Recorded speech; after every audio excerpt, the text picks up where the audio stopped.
What goes on, guys? We're back here again with yet another review, and today we're going to be taking a look at something that didn't say it was going to be getting here until the October 31st date, which would be kind of fitting, but it came earlier, so I get to post it on October 31st. Happy Halloween, everybody. We're going to be taking a look at the brand new Neca Toys Ultimate Damien Leone's Terrifier Art, the Clown. I mean, just look at that artwork and those photography back there. It looks amazing. This was on my wish list ever since the movie came out. Is it the best movie ever?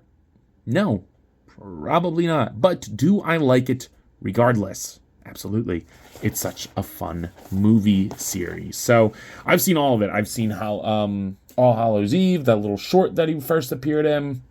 Then I believe it's called Terrifier, then Terrifier 1, then no, All Hallows Eve is like a short, then it's a movie, then it's Terrifier, then it's Terrifier 2 and 3. It's a whole thing, but I've seen everything that Art the Clown has ever been in, from his first appearance all the way up until the crazy mess that was Terrifier 3. So enough rambling here. Needless to say, I am very excited for this figure. I really like Art the Clown, so without further ado, let's go ahead and open this guy up. So, getting old Art the Clown out of the packaging, and oh my god, this is some of NECA's best work. And it's funny, I mean, I'm a NECA glazer for sure, because I'm gonna be saying something very similar in that review, but man, this thing's freaking awesome. This is exactly what I wanted out of an Art the Clown action figure, because the Mezco one just looked really bad to me. I did not care for that. He looks so thin and short. This, you know, he's the proper level of thin here. Like, I know Art is thin. That's not what I mean. But, yeah, this just looks infinitely better. And you're kind of lying to yourself if you think the Mezco one looks better. Like, don't get me wrong. You may like the Mezco one more, but there's no way that that is a better value than this. So, taking a look at that head. Jeez, man. That is like a little Art the Clown.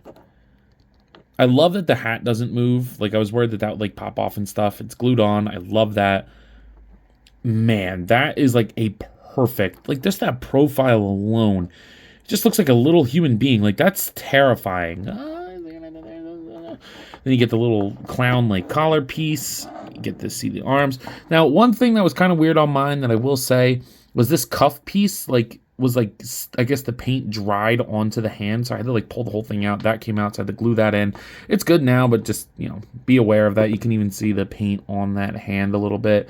You know, not that big a deal at all. I don't really mind if he looks a little dirty. The body looks great. I think my biggest complaint with my figure, and I think this is just on mine, because you can see that this side doesn't seem to be seated all the way, no matter, like, even if I put it at this angle, like, because if you put the knees at the angle, the same angle, you know, it just, the white side seems a little bit longer than the black side, which is kind of annoying. But you get to see his big old shoes that are like tearing open. I love that. It is intentional. I like that they did this style of ankle. It totally works. We'll talk about that more in articulation. The paint is pretty clean. Certain spots I think it could be a little better, but I think that adds to him in a way. The little balls on his chest look good. But yeah, this just looks excellent. I love the fingers. Yeah, it is an excellent looking figure. But we got to jump into it, guys. The accessory count on this thing is absolutely insane. And, like, I think it's the most accessories I've had with an action figure, maybe ever, for an individual figure. Like, I don't know. There's a lot of stuff in this pack. So, including the flat, like the relaxed-ish hands, you do get 2 trigger finger hands for each side. A little too close, I guess. 2 trigger finger hands for each side. You get this, like, kind of like gesture hand. I like this hand a lot.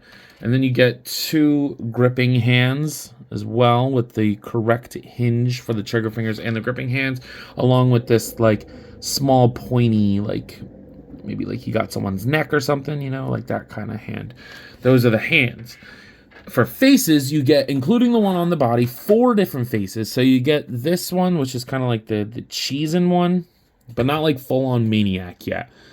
Then you get the like surprised face.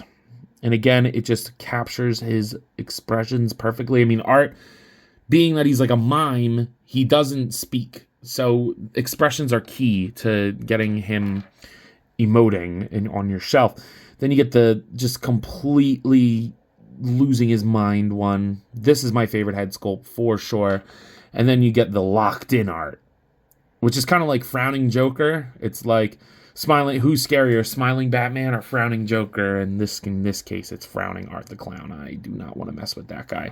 And the way that you swap out the faces is very simple. Kind of like modern McFarlane age. You just pop that in. I think it's way more better implemented here. And it just changes the whole look of the figure. It's absolutely gorgeous. All right, so let's get into this here. So, man, just kind of break that a little bit. You get a little mock trash bag, which you can undo and put some stuff in there if you want. But you do get the trash bag, which is pretty cool. So you can have him hold that. I mean, that's how he carries all his weapons and stuff. You get, I guess we'll start from the smallest stuff to the biggest stuff. You get this tiny, tiny, tiny little like butterfly knife. You get that. You get this like almost like a cheese spreader. You get that little knife. You get this little like axe hatchet thing, like a meat cleaver. Rust and silver paint on there. It's beautiful. All the weapons are beautifully painted. You get 2 butcher knives, one bigger one and one smaller one. Nice dry brush on there. Again, beautiful paint. All the little studs are painted. It's crazy. You get a turkey baster, which is ridiculous. That's awesome. And I don't think that came with the John Carver figure. I think that was its own thing here. You get this basic kitchen knife. And I mean basic in a good way. It's a kitchen knife. You get a hammer. Looks great. And then you also get this hatchet.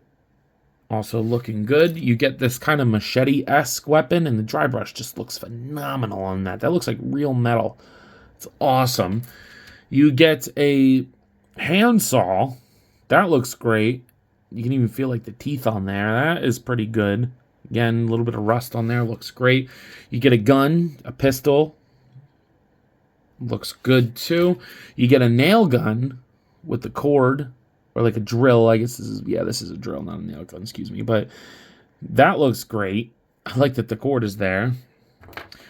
Then you get his catted 9 tails of doom. I mean, it's not technically 9 tails, but it's like a catted 9 tails kind of weapon. Like a flail whip, like with scissors. And this thing is just awesome. That is so cool. And then finally, you get his doll, the baby doll that he takes. And look at all the paint on there. That looks excellent. No articulation on this thing. Doesn't need to be. And it can stand on its own. So that is just a ridiculous amount of accessories for $35. 40 after shipping. But, I mean, either way, I think that's completely worth it. I mean, considering what McFarlane is giving us for $40 these days, when it's literally just a figure in the box with a stupid stand, that's bullshit. This is so much better. So, taking a look at his articulation, which is also better than McFarlane's in a lot of cases. Look at this neck here, man. You could do anything with this neck. It is beautiful. And again, for a character that doesn't talk, that is quintessential for posing. Shoulder goes out, rotates around. Bicep non-existent, so you get the rotation at the elbow and then the wrist swivel and hinge. There are joints in here, and at first I was like, oh, it's not going to really do much, but it actually does kind of move. So get to go down and back. You can pivot and kind of rotate. I wouldn't do much with that. You can. The range is just what I showed. It's not amazing, but this is a very soft material. So I wouldn't leave them like that, but I mean, do that at your own risk. And then the hips are just insane. You can get the hips all the way up. It doesn't really look bad in any position. I don't think it does anyway. Down. You do just have to be aware that this like rubbery overlay, excuse me, is going to need to be like readjusted, you know. But I love it. They'll rotate on there. This is the best way to do thigh swivel. Single jointed knee, that is super limited. Like that is a really super limited double jointed knee. It's not the end of the world, but it's whatever. The ankle goes down and up. pivots and rotates and all that stuff. It's on a ball peg, so I like that for him. It's great. I mean, and it's not hard to get him in like one-footed poses with the ankle articulation and how big his feet are. Like, obviously it's not a great pose, but it just gets the point across that he is super stable to do that. And especially, again, for this type of character, that stuff is definitely going to be important for the shelf. So here he is next to the Neca Toys King Kong with the Jazz vs. Fortnite Series 6-inch Peely. Here he is next to the McFarlane Toys Dark Knight Returns Batman along with the Hasbro Marvel Legends X-Men Series Darwin. And then here he is next to the Hasbro Marvel Legends What If Series Zombie Captain America. So you might be wondering, yo, Ant, what are your final thoughts on this figure? And I gotta say, guys, I would not change much about this guy at all. He is pretty damn excellent. The sculpt is great. The articulation is fine. Definitely the weakest point of this, but it's still fine. The sculpt is, like I said, amazing. The paint is great, but the accessories, dude, oh my god. I mean, he comes with so much stuff. It's awesome, and it's all painted. It's just, this is how you, if you're going to increase prices, this is what you do, companies. Listen, if you're going to increase prices, that's one thing, okay? Sure, that sucks, but load that shit up. Make us collectors feel like this is worth it, okay? Because you're just going to lose customers. McFarlane is doing the complete opposite of what they should be doing right now. They're hiking prices and giving less. Hasbro hiking prices and giving the same thing. It's just NECA and Jada are like the only two companies that are making consistent good figures, in my opinion, at a retail value. You know, but that's just my opinion. So with that being said, I believe that's all I got for today. So at that price point of around $40, I'm giving him a 10 out of 10. There is not much that I would change here. I think he's excellent. So with that being said, I believe that's all I got for today. If you have not already, please be sure to like, comment, subscribe. Also be sure to follow me on Instagram, TikTok, and Letterboxd. I post a lot on all those apps, and I have a great time, so I am sure you will too. But as always, let me know. You coppin'? See you guys next one. Happy Halloween. Peace. As long as I wanted to hop on here again and thank you all for watching, and to let you know that if the following apps interest you, feel free to follow me on them, as I put the links in the description for you guys. I really appreciate everything you all do for me, so DM me with any questions or thoughts. I'd love to sit and talk with you all. Again, thank you all for watching, and I'll see you in the next one. Peace.